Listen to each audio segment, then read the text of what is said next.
everyone, and welcome back to Sunday Reads with Renee. My name is Renee here at Simply Renee. I want to thank everyone who has liked, shared, commented, subscribed, and clicked the notification bell to my channel. I truly appreciate it as it helps me to grow and bring you more content in the future.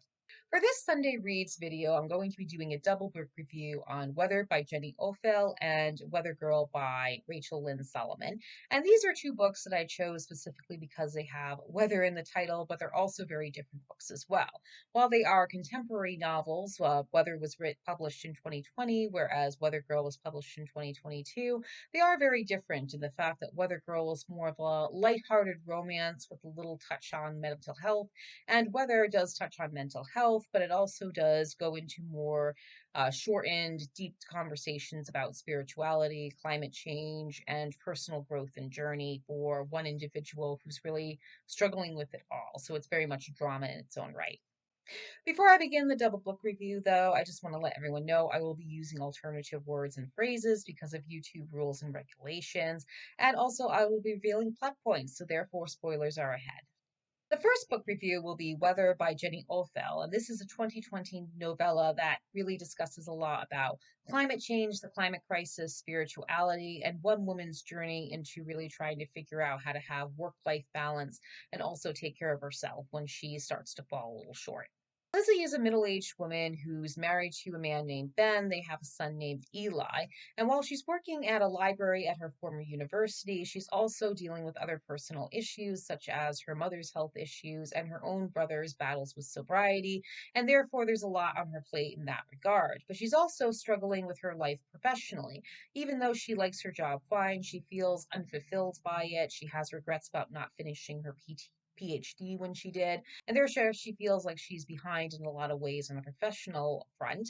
And when she ends up coming across her former dissertation advisor, Sylvia, there is an opportunity that gets presented to Lizzie. So Sylvia runs this very popular podcast and she asks Lizzie to help her with it. And so Lizzie does take this opportunity by doing some research and answering some fan mail.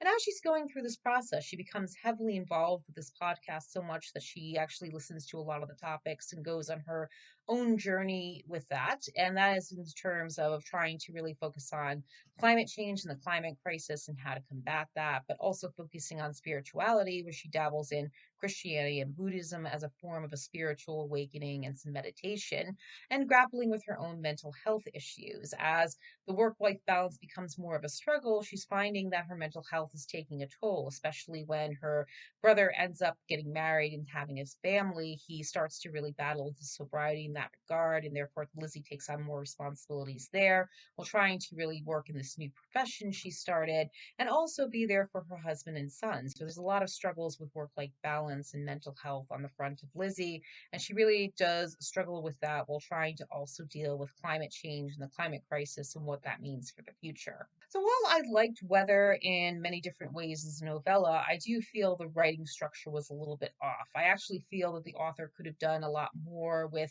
more pages, more than 300 pages instead of less than 300.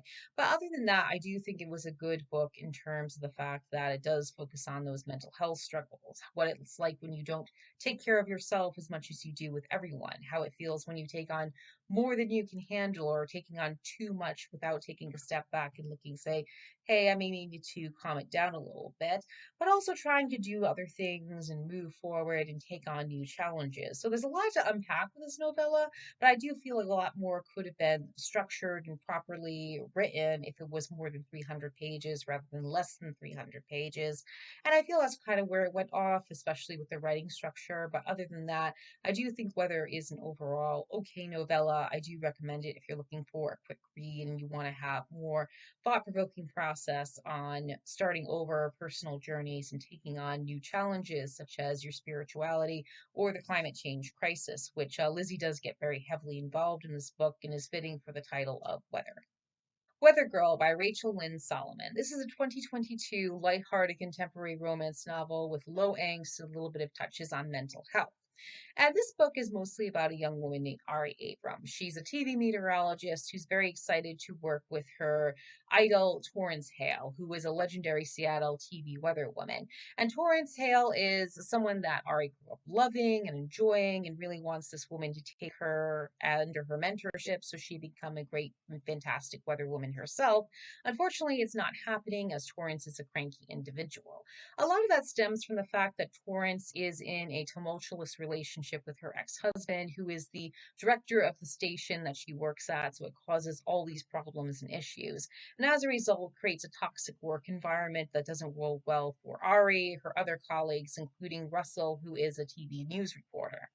After a disastrous holiday party, Ari and Russell begin talking about the toxicity of this whole thing, and they end up forming a plan to try and get these two exes back together, or at least in a better place so the work environment can become less toxic. So they start becoming more of matchmakers than anything else, which reminded me of Netflix's film Set It Up, which is very good and I recommend.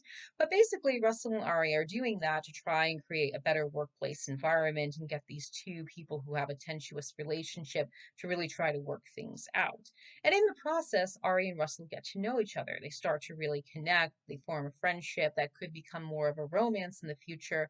But there are those struggles and roadblocks ahead. And a lot of that comes from Ari, who is very much struggling with her own mental health issues. Her mother battled depression, and Ari is battling it herself. She's going to therapy. So there's those roadblocks there that they both have to work out. And there's any big guess about whether or not they work them out as you go through this book.